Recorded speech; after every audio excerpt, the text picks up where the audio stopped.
This is Behind the Mic with Kirkus Reviews, where the subjects are audiobooks and the actors who narrate them. I'm Jo Reed, and with me, contributor Alan Minskoff. Hey, Alan, how are you?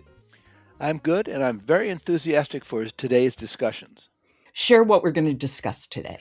Today's theme is eco-warriors, and here are the three audiobooks. Homesick for a World Unknown, The Life of George B. Schaller, by Miriam Horn, read by Timothy Andrés Pabon, with an intro by Claudia Dunn. The Common Uncommon, A Forest Journey by Bernd Heinrich, read by Steve Marvel.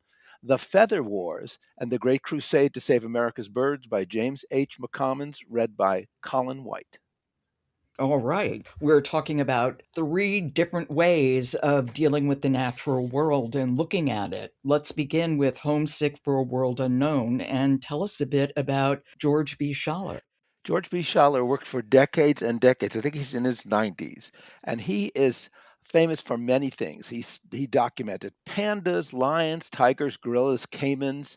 This is a magisterial biography, and it shows his extraordinary accomplishments. He even won the National Book Award for one of his books, The Serengeti Lion, in the 1970s.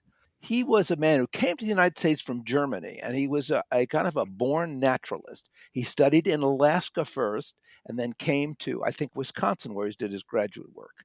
He was hyper-focused, took risks, faced hostile people and dangerous animals. You know, what I kept coming back to when I was listening to this book was that his greatest tool wasn't any kind of fancy equipment, but it was patience. It was his willingness to spend months, even years, simply watching animals.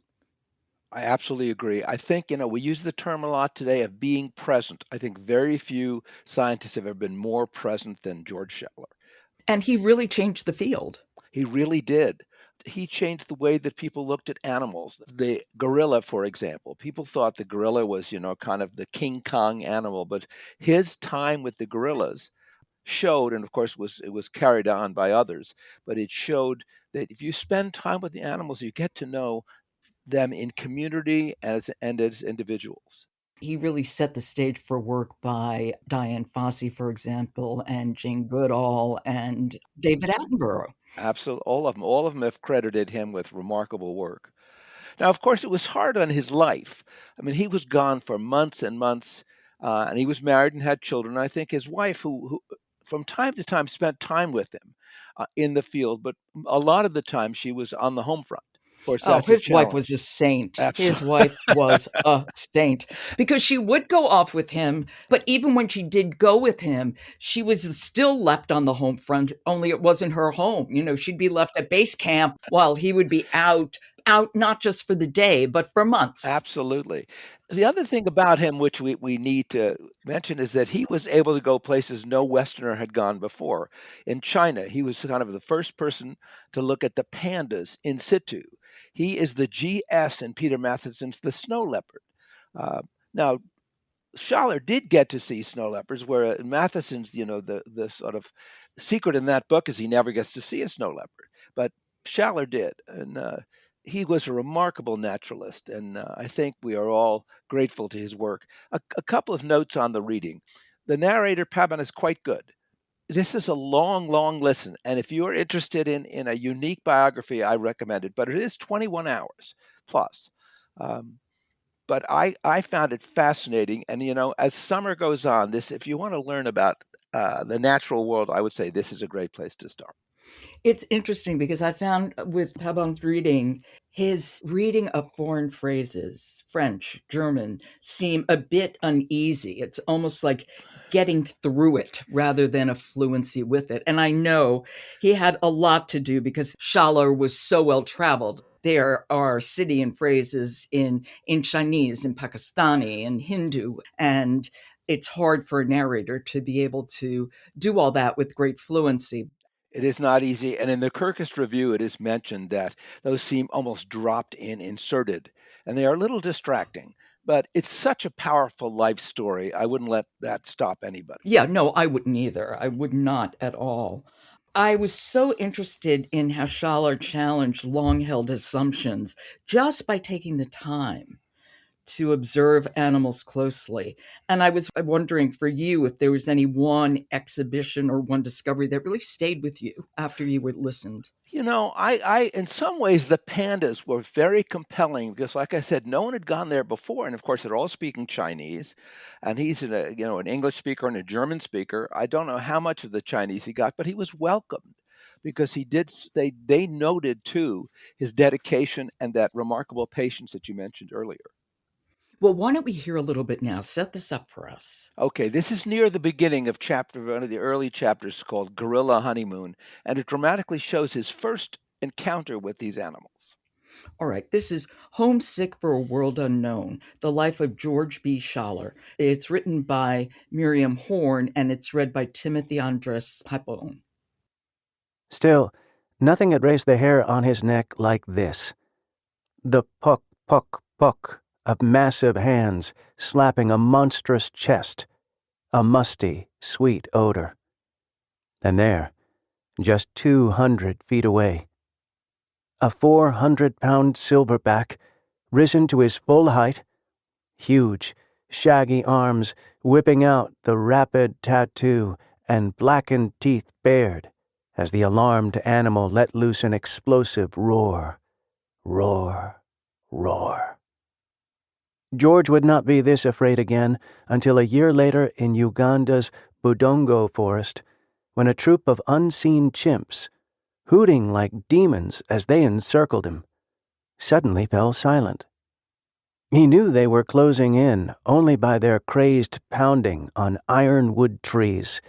He would not feel this powerful an urge to run until, in this same forest a bit later still, he was chased by men with machetes, bent on killing him for revenge.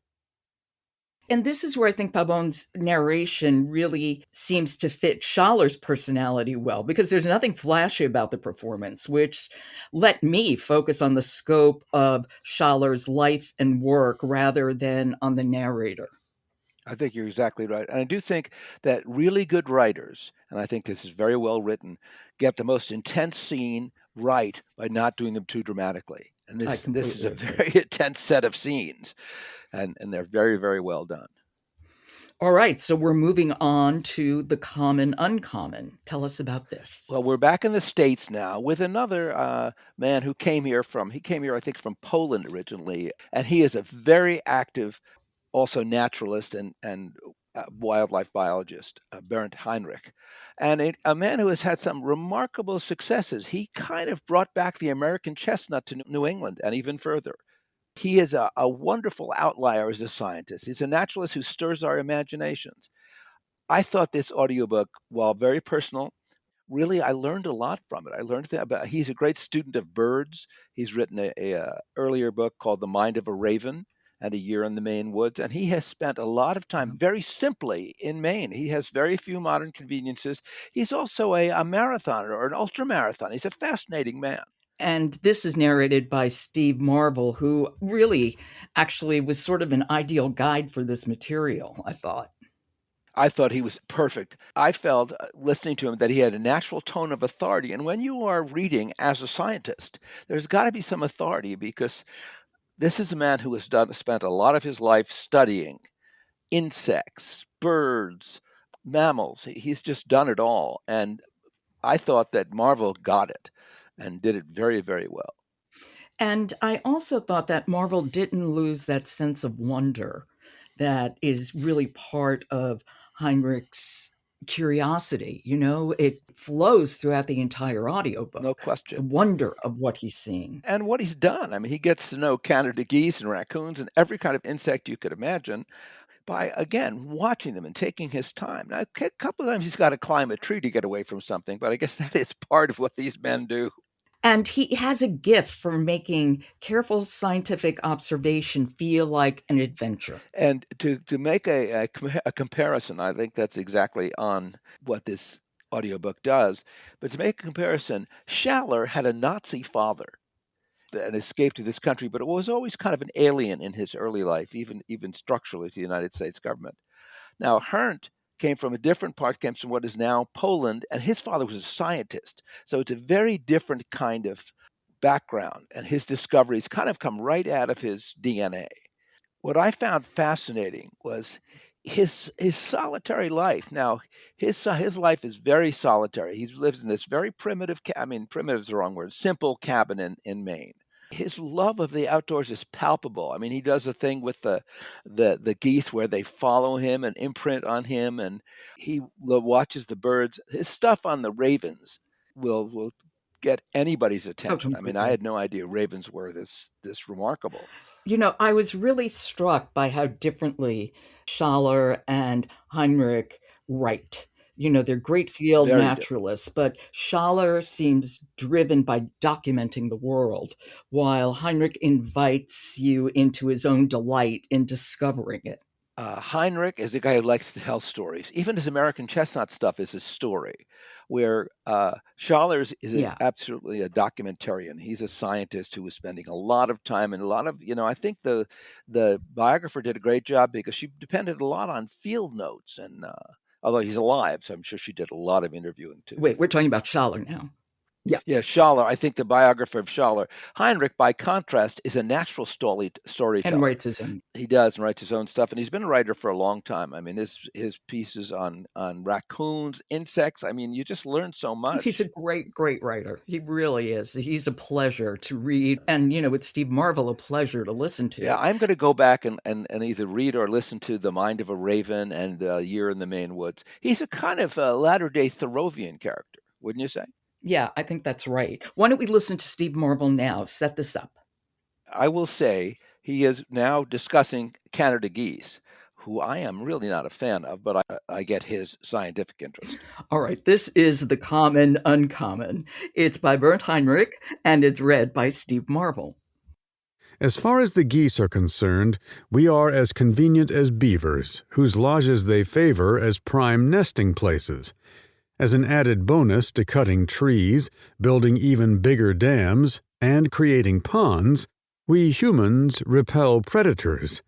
So the geese are thriving like never before, and would take over golf courses everywhere if only they provided a pool at every other hole. Geese are predisposed to become our co-inhabitants as friends and neighbors, and in my case, they had been close associates as perhaps puppies are to kids, although goslings are even fuzzier, cuter, and more loyal followers.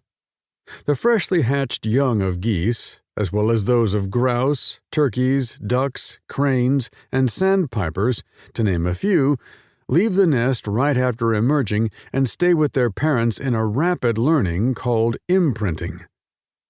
I think this is a really excellent excerpt because I think it demonstrates the vitality of the writing and of the narration. The audiobook moves so freely between memoir, history, and personal reflection. And I think that's its charm. I think so too. I mean, he's a guy. You were fascinated by his musings. Oh, yeah. I mean, it's everything from climate change to yellow-bellied sapsuckers. I mean, and he makes them all matter. That's right. It's wonderful. That's right. Those yellow-bellied sapsuckers. Sapsuckers. No, What a terrible for the wonderful birch name. tree. Yeah, they Yeah. are. Okay, and we're going to end with The Feather Wars and the Great Crusade to Save America's Birds. And that's by James H. McCommons, and it's read by Colin White. Colin White's another really good reader. I mean, and this is a fascinating book. And it's kind of in between the two. McCommons is not quite the writer that Heinrich is, and not quite, although, because he's a journalist, he's not quite the scientist that Schaller is, but in between, he's done remarkable work, and you learned a tremendous amount. The history of what has happened to birds in this country is both frightening and also, there is also a feeling of hope. I mean, we don't want to go back to the 19th century where they shot all the passenger pigeons, but we do want to go where they are saving birds, and that is a big piece of what he talks about. I found after listening to all three, and I wonder if this was true for you, did you find yourself thinking differently about the relationship between observation and conservation? Because one seems to lead naturally to the other. I think that's exactly right. And what's fascinating is they're so different. One is really a traditional, in-depth biography. Another is really a scientist looking at the world, and the third is a journalist doing his job and doing it very, very well. He's a journalist, and this is a history. I mean, if you told me this was written by an historian, I would have said, oh, yeah, it makes sense, because it's a really in-depth book about birds in North America. I think he did. I think he worked on it for a decade, and he's also a good observer. And he's very thoughtful, and he does what good journalists do. He goes to the people who know what they're talking about. It's not just at remove. He really learns, but I think he's very, very strong at bringing the past to the present. Yeah. This book was both fascinating and very challenging, because there really is a lot of slaughter in this book, and that happens throughout, and it's very hard. I really appreciated the way Colin White kept understating the horrors of the slaughter. It just let the history unfold in itself. I couldn't agree more. I think this is like what we generally say about in writing. If it is a very intense, dark scene, write it just more matter-of-factly. And he reads that way. And I think it really helps the book, because when the passenger pigeons are being slaughtered, even the modern stuff, where if you learn anything from reading about birds, is that skyscrapers and kitties are the biggest problems for birds in our world, and not skyscrapers first, cats, and feral cats especially. And I happen to have a passion for pelicans, so that was really, really hard. I mean, who could believe? Oh my God! Yeah, just the slaughter of them. I mean, for fun. Here we go. We're on a boat. Let's shoot pelicans. Let's just shoot pelicans. I mean, the bloodlust of human beings is horrific in this story. Yeah. But who's a hero, which is sort of ironic? Coco Chanel is a hero in this story, because when they made hats for women full of feathers from all kinds from waterfowl, from birds of prey, terrible for the bird population, Coco Chanel simplified fashion, and the feathers were gone. I had no idea. Yeah, I was fascinated by the role fashion played in this. It's kind of remarkable that something like changing a hat style could have such a profound effect on bird populations. It is fascinating. The other thing that's fascinating is the heroes and heroines in this book. Edmund McIlhenny established Wetlands, the guy from the hot sauce, Tabasco. Yeah, that was so surprising. I had no clue. I mean, this is one thing. Sometimes reading these ecological, environmental, or listening to them, you walk away with so much information. I mean, I read Rachel Carson's book, Silent Spring, when it came out virtually, but I still learned things about it. I didn't realize I had a background in Hawk Mountain in Pennsylvania. And the stuff from FDR, from Ding Darling, who was a Republican in FDR's administration and an artist, cartoonist. The fact that he was able to garner so many funds to help save birds was a wonderful story. The thing about this book is that there's the journalistic piece is great. He really tells a lot of stories, and I found that very satisfying. And what also surprised me was how much of this story is really about people rather than birds. Absolutely. And I think that'll be illustrated in the excerpt that you have for us. So do you want to set it up a bit? Part of what we learn about in this book is the folkways of the 19th century. And so this is about Mark Twain's preferred meal. Had a lot of game in it. All right. This is The Feather Wars and the Great Crusade to Save America's Birds. It's by James H. McCommons, and it's read by Colin White. At the end of a European tour, Mark Twain grumbled about the food he'd been eating in Switzerland and Germany.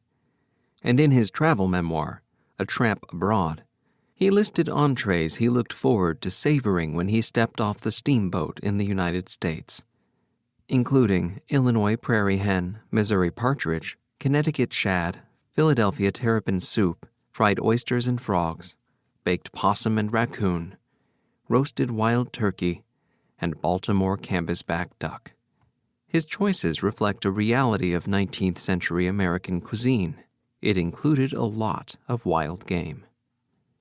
Twain's longing for canvasback, a regal-looking duck with a distinctive sloping back, chestnut hues, and a long black bill, isn't surprising. Canvasback not only looks good, it also tastes good, and is considered perhaps the most appetizing of all American waterfowl. Yeah, that really is a lot of game. You got to love Mark Twain. Yeah, gotta love Mark Twain. And I think it's a good example of the way Colin White narrates the book. Understated the entire way through. And I, for one, found that I was very grateful. It's true. I wanted to make one further statement that this work is both a definitive history of the Battle Over Birds, which it is, and it's a warning. Yeah. The birds are still challenged and threatened, not quite as much by the bloodlusters, but by feral cats and panes of glass. Right. And I appreciated that the book didn't end by tying everything up with a little bow. It really reminds us about the ongoing threats. So bravo all around. And this is 15 hours and worth every minute. What a good week. I learned a lot. I did too. I thought this was, I don't often ask for these kinds of, or get to, listen to these kinds of audiobooks, but I enjoyed every one. As did I. So thank you so much, Alan. And I hope you have a great month. And I'll talk to you probably in early September. I look forward to it. You've been listening to Behind the Mic with Kirkus Reviews. We drop on Thursday. Follow us and we'll appear in your feed. And while you're at it, follow Fully Booked by Kirkus Reviews. Fully Booked is the podcast for book lovers. Every Tuesday, host Megan LaBreeze brings you author interviews, industry insights, and recommendations from the bestseller list. Find your next great book on Fully Booked by Kirkus Reviews. You can follow Fully Booked and Behind the Mic on Apple Podcasts, Spotify, Audible, or wherever you get your podcasts. And then stop by kirkusreviews.com to check out reviews for both print and audiobooks. Behind the Mic is produced by Jessica Lockhart. Michelle Cobb, Stephen Cummings, Leslie Fine, Alan Minskoff, Alex Ritchie, Laura Rossi, Laura Simeon, and Kendra Winchester are our contributors. Jennifer Dow is the editor, with assistance from Alicia Langerman. Tom Beer is the executive producer, and the music is William Ross Chernoff's Nomads 4-Way. I'm your host, Joe Reed. Good listening.